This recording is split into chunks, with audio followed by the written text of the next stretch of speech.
So hi, my name is Jeroen Broekhuijsen. I'm one of the key experts on digital twins at TNO, and TNO is a Dutch research institute. So my presentation will be mainly content and zero company description. I'm hoping that I can explain everything well. We do a lot of twins in many different domains, and I highlighted a couple of them here. And I've myself been involved in some flood defenses, traffic, smart cities, earthquake modeling, bridges, and currently focusing on industry. So it's a very wide kind of field. And I think that accurately describes my work. So I'm not the domain expert in any of these. That are some of my colleagues. My work mainly is transforming single models into something we call interactive twins. And hopefully, if we have interactive twins, we can actually make them multi-purpose and run them on infrastructure. And I think that's a huge challenge. And it requires domain experts, business, IT, data, to all collaborate together to get it done. And today I will focus on the methodology that we use and how that leads to different capabilities for twins. So it's, like I said, high content. So why do we use a twin? I'm going to go very briefly. So this is the definition of the OMG Digital Twin Consortium that we're part of. We're a member there, and we're currently working on several of these documents to get new standards there. To me, why you use a digital twin is it needs to be good enough to take action in your organization for a specific purpose. That's the whole idea behind a twin. That's what you want to achieve. And if you look at ISO 23247, which is an abbreviation, look it up on the internet. It has a very nice breakdown of the parts of a twin, how it's composed, and how we can look at different perspectives of a digital twin. And like we said in the definition, a digital twin is a replica of something. Okay, that's fine. It's fed with data, and you use the replica and the data together in some form of application. And if you group them together, let's call that a digital twin. And if we're trying to create digital twins, let's call that process digital twinning, right? It's as simple as this. So if I look at data in my previous sheets, I see a lot of companies presenting data as the digital twin. Well, for me, that's just a set of information and not actually about the twin itself. Twin for me means digitally capturing the experience and knowledge of people in a way that makes it automatable, scalable, and reusable instead of relying on human brains. And that's really a big challenge. And it goes beyond just having information, and it goes beyond doing other things. So how do we do it? Given that I said we have a very wide breadth of twins, we created a kind of methodology on how we can link business, culture, organization, and technology as a last part together in a kind of step process on how you make your twins. Because we wanted them to be good enough to take action for a specific purpose. That's our goal. And that's part of the why we want to have a twin. So the first question I ask anyone is, what's the purpose of your twin? Second question, very basic, is what's your scope? And then usually follows what you already have in place, and then we can start doing something. And what people usually then forget is, how do I get it operational? How do I apply it in my business? Which decisions am I going to make based on this twin? And given that, physics, like the actual thing we're twinning changes over time, how can I keep it up to date? How do I improve it? If I have new insights, how do I make changes? And how do I make this part of the whole life cycle? And that's usually a forgotten step.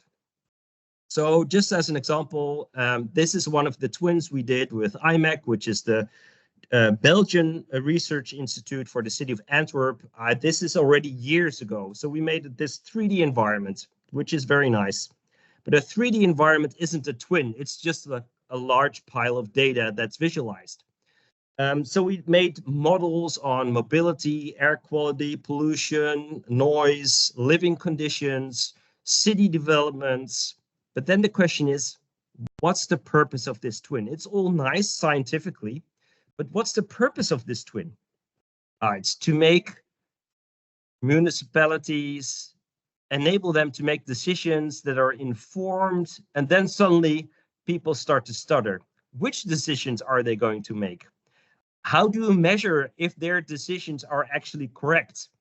How do we establish the user story in such a way that it turns into value for the municipality? And that goes way beyond having a 3D model, having some nice models, having some good information or graphs or visualization. It means, what are you actually trying to achieve? What does a livable city actually mean? And how can we measure that? And that's the really difficult part. And usually it's easier to create these models than to answer that basic question, because the municipality usually doesn't know itself what it's trying to achieve. And this is then a tool that helps them discover, what are we actually trying to achieve? And can we make that measurable? Another similar kind of example that we're currently doing is in biodiversity, where we have different science teams trying to understand what goes on in nature using all kinds of measuring devices, measuring DNA, measuring species occurrence, measuring the environment, measuring kind of habitats for species, and trying to understand nature. That's their goal. They're not thinking about how will this affect nature in terms of pollution, our use of fishing, or when we construct things, how that will impact biodiversity. That's not the goal of scientists. They are single-minded in trying to understand what goes on in nature. So if I come to them with a user story in terms of how will a policymaker make decisions to increase biodiversity, what kind of decision does he need to make? They say, I don't know, that's not my cup of tea.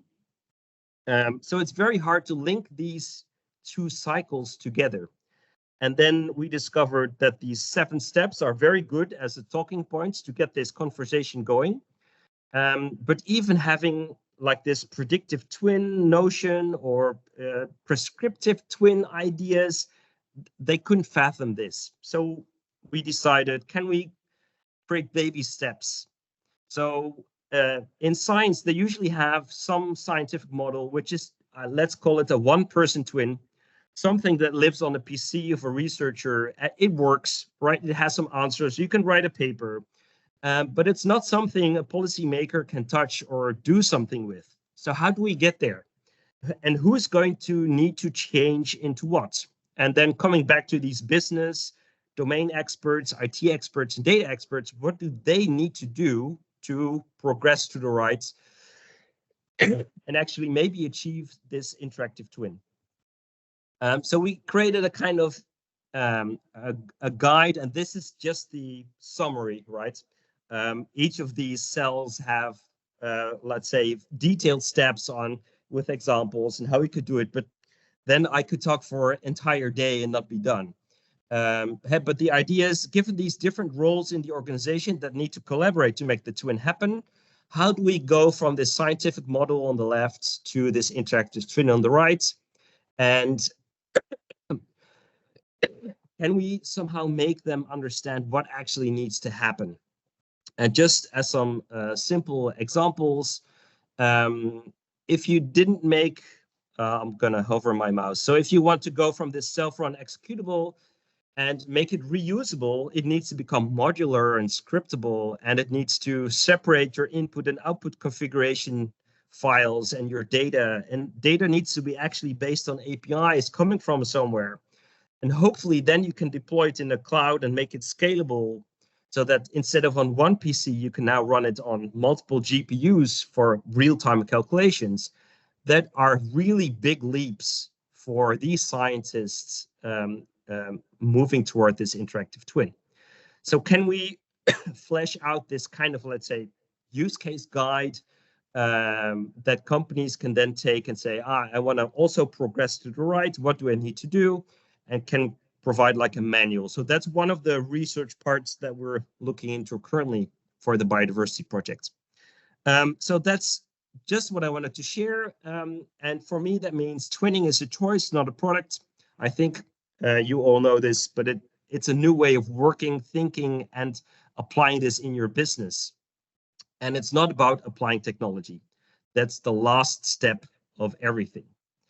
And with that, I wanted to leave you. And if you want to contact me, that's just here. And I'll hand it back to Simon.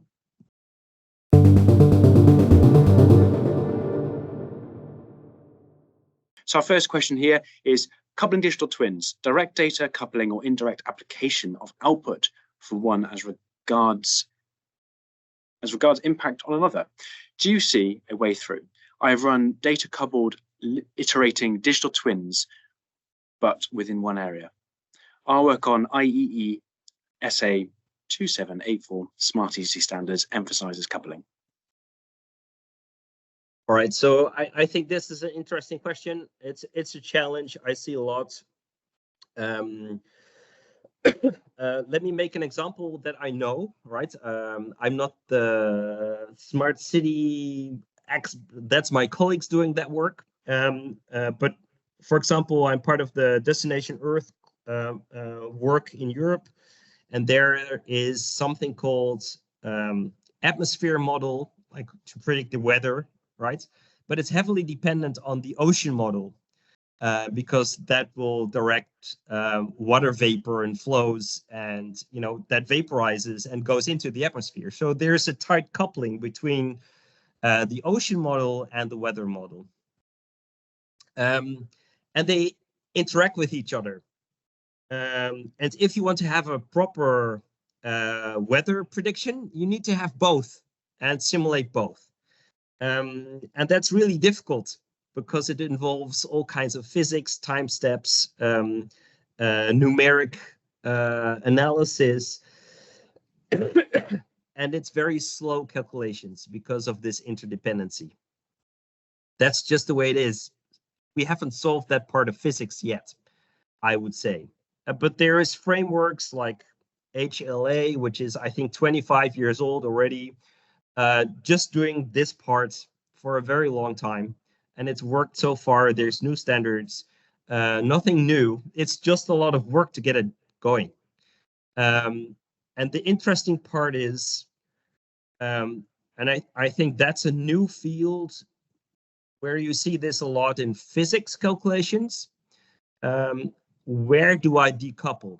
So can I minimize my coupling area in a way that I can decrease the amount of calculations by order of magnitude? And that's really a hard problem. It's not easy. So sorry, no easy answer. Well, a second question for yourself is, what role do 4D ontologies have in your approach? Yeah, I'm not sure about the 4D, but I see a lot of ontology work being done. Also with ChatGPT, I see a different way of approaching this instead of traditional ontology work. Very good. And just filtering to the last question on the screen here, we'll have time for today, is how long do you believe it will take an organization to go from idea phase to fully developed twin? I think at least 4 years, usually. And to give an example, but this was 15 years ago, we made a flood defense digital twins, like for preventing flooding, and how thick and do your flood barriers need to be, those kind of analysis. It took 10 years from the idea stage for a national to go from the idea stage to a national approach for twins for flood defenses. And that's a lot of work, but it required changing laws, changing the way regulations are being done, changing the experience of water companies, etc., etc.